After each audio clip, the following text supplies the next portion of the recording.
Welcome to Actionable Intelligence. I'm Eric Greitens. This is the show that respects your intelligence. We honor you as a citizen, and we work every day to bring you the stories that the mainstream media so often ignore, and to also bring you the insights and the perspectives that big tech and the left so often seeks to silence. I'm joined now by Gavin. He is a New York-based conservative political commentator and columnist. He's the 73rd president of the New York Young Republican Club. He's the chairman of the Association of Young Republican Clubs and a leading voice among young conservatives. Gavin, thank you so much for joining us tonight. Thank you for having me, sir. Absolutely. So, Gavin, first, let's start here. There's a lot that's going on, and I want to get your thoughts on some of today's current events. But first, what's your message to other young conservatives right now, especially as they watch so many conservative voices being attacked by the left, attacked by big tech?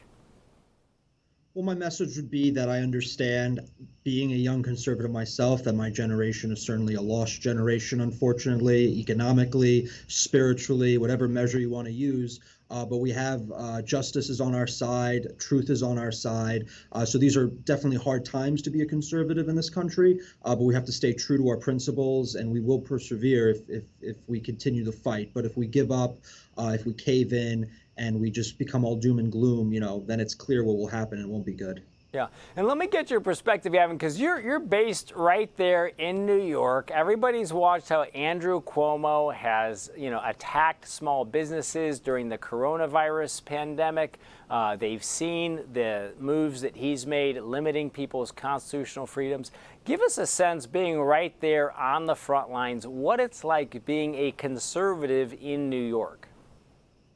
Well, this is the belly of the beast, and everything that they want for America at large is being done here in New York City specifically, and a place like California. And what does that mean? It means business closures, it means destitution, it means rising homelessness, poverty, lack of freedoms, living in an environment where, you'll be persecuted for your political beliefs. I mean, they want to basically export this system of governance, which is a pretty tyrannical system of governance across the country. That's why they're coming down hard on places like Florida and Texas. So it's unfortunate, but we see the future, and it's not bright, and you could just come to New York to see it for yourself. Yeah, and Gavin, we talk about what's happening right now in the country. So many people recognize what's happening on the left. They see what Andrew Cuomo's done. They see what Gavin Newsom's done in California. And of course, there's a big citizen-based effort to recall Gavin Newsom right now. A lot of our viewers are also talking about how important it is, though, that Republicans make sure that the Republican Party really represents Americans, because there is very often an establishment-focused part of the Republican Party. You've written about the civil war within the GOP. Talk with our viewers a little bit about your view of what needs to be done. Our party needs a complete and total reformation of our ranks, of our leadership. It's a party and an establishment that's completely out of touch with the grassroots, with the voters of this party, and they seem much more concerned about the donor class and who's giving the money, who's writing the checks. And unfortunately, the people that tend to write these checks, corporate America, is no longer on the side of the little man, no longer on the side of working Americans of all stripes and of all backgrounds. That's the movement. That's the group of people that we really need to represent. It's the forgotten man and woman, and that's what Trump tried to do during his presidency. That's why he was able to win in 2016. That's why he was able to grow the party to records not thought of before. And we need to return to those values. But unfortunately, there seems to be a leadership that is running this party into the ground, thinking that we have to return to the days of, neoconservatism, Bushism, things that are basically represented in people like Nikki Haley, rather than, Trump or DeSantis or Hawley or Matt Gaetz or whoever you want to use as a standard bearer. But it's unfortunate, and hopefully they could at least wisen up and look at the opinion polling, because the polling is very clear where the members of the party want the party to go, and it's certainly not in the direction of the days of old or the Lincoln Project. It's more in the direction of Trump, and that is the future. Well, look, that's certainly where the American people are at, and that's true from coast to coast. You look across, there's tremendous support still for President Trump in the Republican Party. And it's very clear to me, talking to our viewers every day, that they want leaders who are willing to go out and fight for them rather than fighting for lobbyists, rather than working with political insiders. They want to see leaders who go and do what they were sent to do, which is to actually fight for the people who sent them. Now, as we turn, Gavin, you're also a student of America's role in the world. You've also written about foreign policy. Let's talk a little bit about the establishment's foreign policy as compared to Trump's Make America Great Again, America First foreign policy. And again, what you think needs to be done and recognized there. Well, we need to recognize that there is a new Cold War, and it's not with Moscow, it's with Beijing. I mean, China is certainly our #1 geopolitical threat. They're undermining us at every turn. They're, influencing American politicians, American corporations. We just saw Mark Cuban basically bend over backwards for them in the NBA to get the national anthem pulled. So they're infecting all parts of our society, and they understand that we are their rival, and they're treating us as such. But our elites and our establishment are, stuck in this 1980s mode of thinking, where they think, that Soviet tanks are going to breach through Germany any minute. So it's an outdated form of thinking, but I think it's more insidious than that. I think a lot of them really are on the dole, in whatever sense you want to set, you could take that for, of China. But we've been wasting tons of energy and effort, blood and treasure in places like the Middle East and all these different countries abroad, and we get nothing in return for it. I'm not saying we have to be isolationists, but we certainly have to be advocating for our own national interests. And many of the times we're engaging in policies that don't promote our national interest. They don't help anyone here at home. I mean, I think most recently I saw an article that U.S. troops were basically being used to protect certain mines in Afghanistan to the benefit of China. This has nothing to do with advancing our interests, protecting our national security. It's simply we're just being used and abused as a country. And until our leadership wakes up and realizes that, we're going to continue to spend tons of money overseas that could be better spent here at home on the home front. And we're going to continuously make ourselves a weaker nation. And that's where we're approaching a situation where we're not going to be a unipolar power. This is approaching a situation where China very much is on the same level as us, if not more so.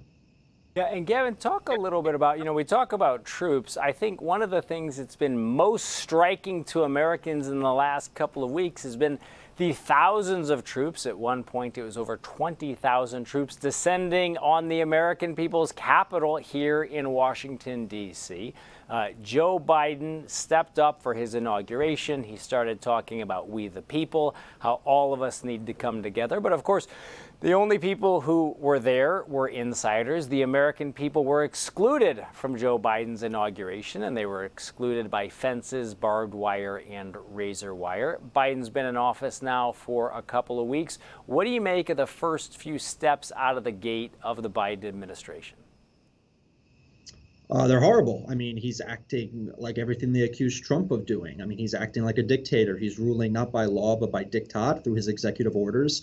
They're basically using National Guardsmen as political props in D.C., to instill, I don't know what they're trying to instill, a sense of fear, a sense of dread. It's absolutely un-American to see our nation's capital turn into basically an occupied city, so to speak. But this is not what a administration does if they are looking out for the best interests of the people, if they are actually trying to be transparent and honest. It looks like an administration that's either very worried about their grips on power, or they're trying to send a message that is kind of despotic in many ways. I mean, one of the first actions they've taken is the stand-down order in the military, and they're looking to investigate the political backgrounds of enlisted men and women, which is something you would see out of a Stalinist purge. I mean, and it's not even that they're based on anything that would actually be reprehensible. I mean, they're looking into things like, are you a member of the NRA? Were you a member of a conservative youth organization like TPUSA? Very benign things. So it's very clear that they have nothing but disrespect for those who are enlisted. They're very disrespectful of the American people in general. I mean, they're issuing executive orders that have cost us thousands of jobs already on the Keystone Pipeline. They've issued executive orders that would essentially end women's sports by allowing transgendered athletes to compete with women. I mean, are these really the priorities of unity and bringing the country together, or is this just promoting a left-wing agenda under the guise of, moderate Joe from Scranton, which is, he's anything but? Absolutely. And Gavin, let's talk just for 30 seconds. You also write about economics. As you mentioned, Joe Biden comes in, wipes out 11,000 jobs with a stroke of the pen of the Keystone XL pipeline. Congressional Budget Office is saying at the same time that other of his economic proposals might wipe out 1 million plus jobs. What's your report card on Joe Biden's economic policy in the last 30 seconds or so? It's disastrous. Even the unions are coming out against him. I saw Trump was basically saying he wished he hadn't done that. He's killing union jobs. He's killing American jobs. It's more than just economics. It's also national security. I mean, he's making us, energy dependent again, when we had just stepped into an energy independence period of American energy policy, which was a great thing that Trump did.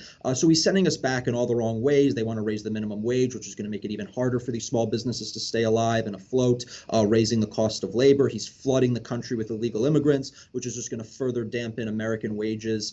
So everything he seems to be doing is very much a left-wing agenda. There's nothing moderate about it, and it's very sad. Gavin, just 10 seconds left. For folks who want to read your columns and follow you, where can they find you?